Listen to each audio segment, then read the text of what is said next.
Quels sont les avantages attendus de l'UEM? L'UEM, l'Union économique et monétaire, est censée fournir des avantages à deux niveaux. Nous verrons d'abord les avantages liés à la création d'un marché unique, puis ceux liés à la création de la monnaie unique. Voyons tout d'abord les avantages du marché unique. La création d'un vaste marché de près de 500 millions de consommateurs a des effets positifs sur l'activité économique, qui sont les mêmes que ceux étudiés au chapitre précédent, lorsque nous avons étudié les effets de la libéralisation des échanges. Il y a quatre sources principales à ces effets. La première source est la suppression des droits de douane. Elle va permettre d'augmenter les échanges intra-européens en permettant une réduction des prix des biens et services échangés. En effet, avant cette suppression, les droits de douane, qui étaient des taxes en fait, renchérissaient le prix de vente des produits importés. Par exemple, le kilo de tomates en provenance d'Espagne supportait l'équivalent d'un droit de douane de 2 francs à son entrée en France. Après la suppression des droits de douane, le prix du kilo de tomates a baissé de 2 francs sur le marché français, ce qui se traduit par une augmentation de pouvoir d'achat pour les consommateurs. On va ensuite assister à un deuxième effet. La concurrence va augmenter, ce qui va contraindre les entreprises à être les plus compétitifs possibles. Tant qu'il existe des barrières douanières, les producteurs nationaux sont en position de force sur un marché. Mais sur le marché unique européen, il y a davantage d'offreurs. Les consommateurs ont plus de choix et quand ils veulent acheter un produit, ils cherchent le moins cher. Ainsi, dans le domaine automobile par exemple, les constructeurs ont dû faire des efforts de compétitivité pour baisser les coûts de production de leur automobile ou proposer des modèles de meilleure qualité. Les consommateurs sont donc mieux satisfaits, des prix en baisse et une qualité accrue. La troisième source d'effet provient de la spécialisation. Une production diversifiée à l'échelle européenne ne permet pas d'utiliser les ressources de façon optimale. Par contre, si chaque pays se spécialise dans le domaine de production où il est le plus efficace, cela améliore l'allocation des ressources et la productivité.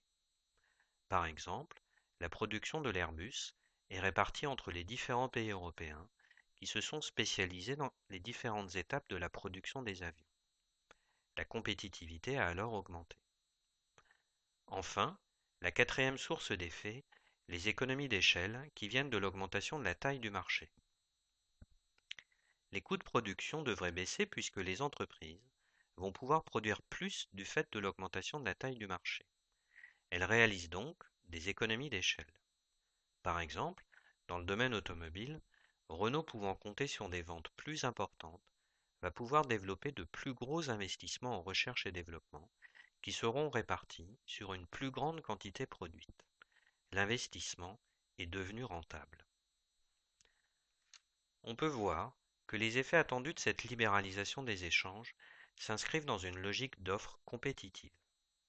Ainsi, pour les entreprises, les ventes vont augmenter grâce à une amélioration de leur compétitivité prix et hors prix.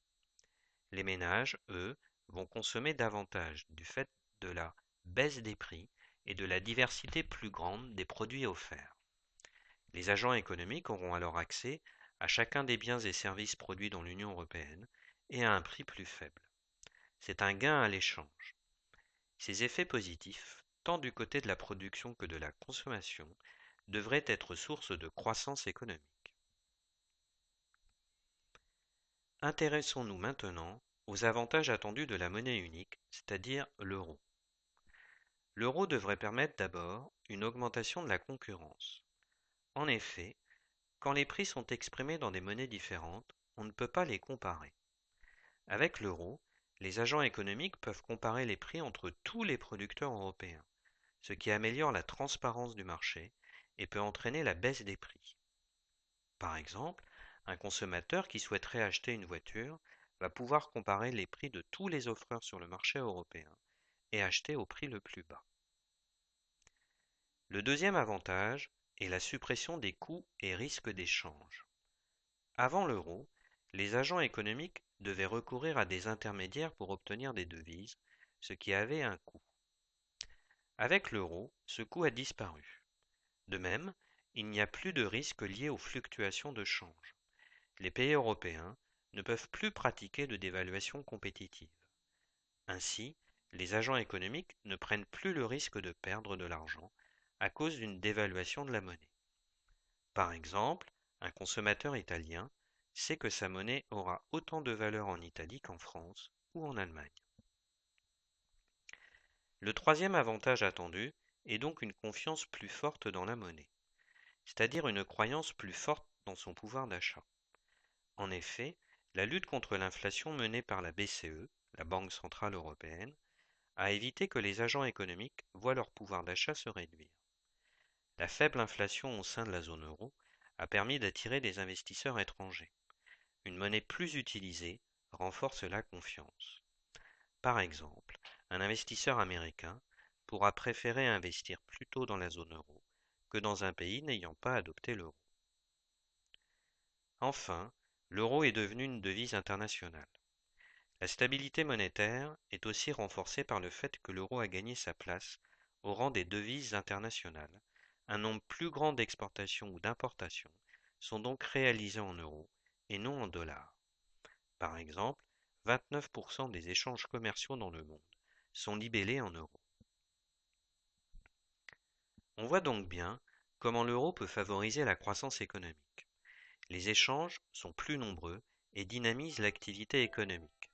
La stabilité monétaire crée un climat de confiance bénéfique à l'activité économique. Et si vous vous rappelez bien vos cours de première, la monnaie a aussi une dimension sociale. L'euro contribue également à la création d'une identité européenne.